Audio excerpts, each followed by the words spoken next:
Hi everyone, I'm Cheryl and welcome to the Sewing Room channel, and this is your tip of the week. Lately, a lot of the viewers have been asking me more about using up their scraps. What kind of projects do I have? One of the ones that I really like is something called the Disappearing 9-Patch Quilt. So if you've been wanting to get started in quilting, it's a really fun quilt project to do. So I want you to take a look at this. Here are 9 different pieces of fabric. Now mine are cut 5.5 inches, but remember you can cut them any size you want. I really wouldn't cut them much smaller than 5.5. You can go larger if you want. So you just randomly lay them out in any order that you want. So then you stitch them together, and I recommend you use a 1/4 inch wide seam. Then you stitch this row together and then stitch this last row together. Then you take each row and stitch it to the next row. And make sure all your seams are pressed. Then when you're done, you're going to lay a long ruler right down the middle. And from your side seams here on each side of this center piece of fabric, it is 2 inches. So you're going to have 2 inches that's right down the middle. So you would lay the line on your ruler right on your seam here and then cut it in half. Leave your fabric exactly where it is. Now place your ruler going down the middle this way and cut it in half. Then take all of your squares and switch them around and put it in any order that you want. And let me show you a sample of what it would look like. So here is a finished quilt that I did a while back. And all of these pieces started out at 5.5 inches square. And what you do is, after you shovel them around and just rearrange them, you stitch them all back together. So you would take each row, stitch them together, then take the next row and the next row, and then of course you stitch them all together. Now on the back, I just have one piece of fabric. Now if you want more detailed information about doing the Disappearing 9-Patch, I will have a link below your YouTube screen in the description section. So you just scroll down, click on the word more, and it will expand open. I will also have a quilt on a disappearing pinwheel and disappearing hourglass.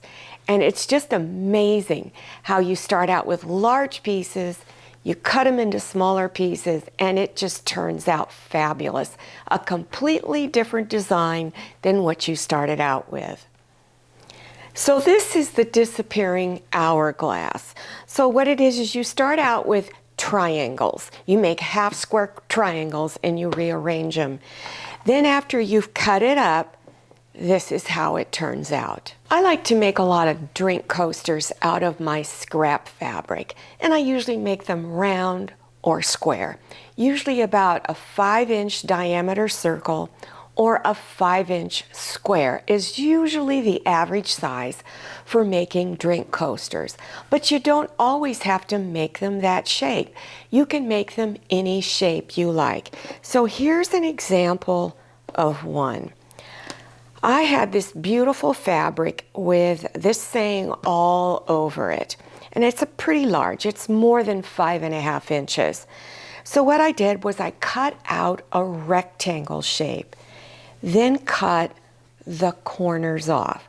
And you can use cotton batting in your coasters, or you can just use interfacing. I prefer interfacing because it's really quick. So if you want to do interfacing, you fuse it onto the back side of your fabric. So if you want to use cotton batting, this is how you would layer it. You would put your cotton batting on the back side of the fabric for the top, the not so pretty side. So you put it on the back side. Then you take your fabric for the very back of the coaster, have it pretty side facing up. That's called right side. So then you put them down, pretend that there's cotton batting on the top here. You're going to leave a little opening here that you won't stitch over.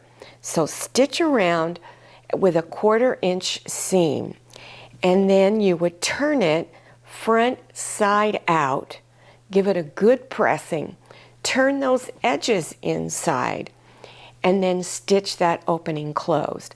And I'm going to leave a link down below your YouTube screen, and it will have coasters in there of a variety of shapes. And I like to use a lot of novelty fabric because it's very fun and very whimsical. Here is a really simple baby bib.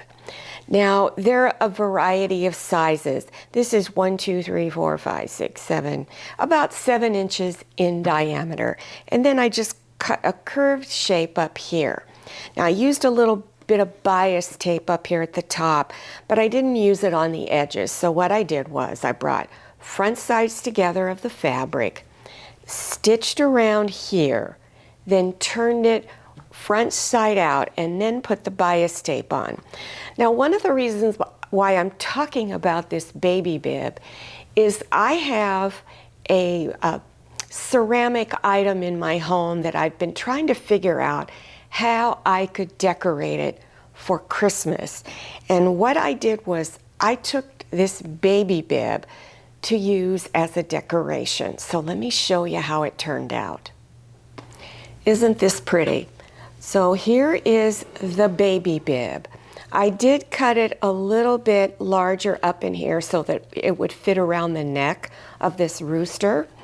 And then I'm going to quickly go over how I made this little centerpiece behind the neck. So I took this strip of felt, and then on each end of the felt, I hot glued a little bit of green foliage at the end. So that's what you see up in this area right here. So it's only glued on the ends here. I found a bow I had made a few years ago, and so I first laid this little green strip of foliage down.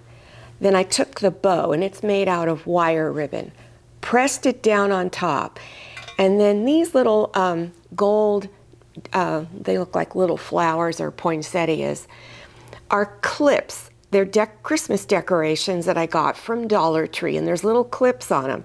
So all I did was clip it on each side of the bow. So I have a gold on one side and silver on the other. I didn't use any hot glue to attach this to this rooster because I didn't want to ruin it, because I didn't want to leave this on there all year round. The reason why I'm showing you this is because think about things you have in your home that you could use some of these little sewing projects to help decorate your home without having to go into a lot of expense. If I bought a rooster that was already decorated for Christmas, it would cost a fortune. So this way, when I'm done, I just pull it off and it's right back to the way it was before. Well, I hope you enjoyed this tip of the week and that you've learned something new. I also hope I have inspired you to try some of these projects and really look around your home. You might just have a little prize in there that you had never thought of before. If you're interested in other sewing projects, I will have links listed down below your YouTube screen in the description section. So just scroll down till you see the word more, click on it, and it will expand open and you'll see the links.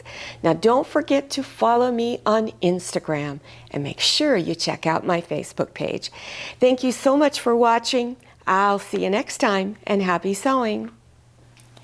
If you like the Sewing Room channel, one of the best ways to show your support is to subscribe by clicking on that red subscribe button and give this video a thumbs up. And don't forget to click on share to share this video with your friends. And make sure you click on the bell so you receive notifications for all my new videos. I'm Cheryl, this is Manny, and this is Scotty. See you next time.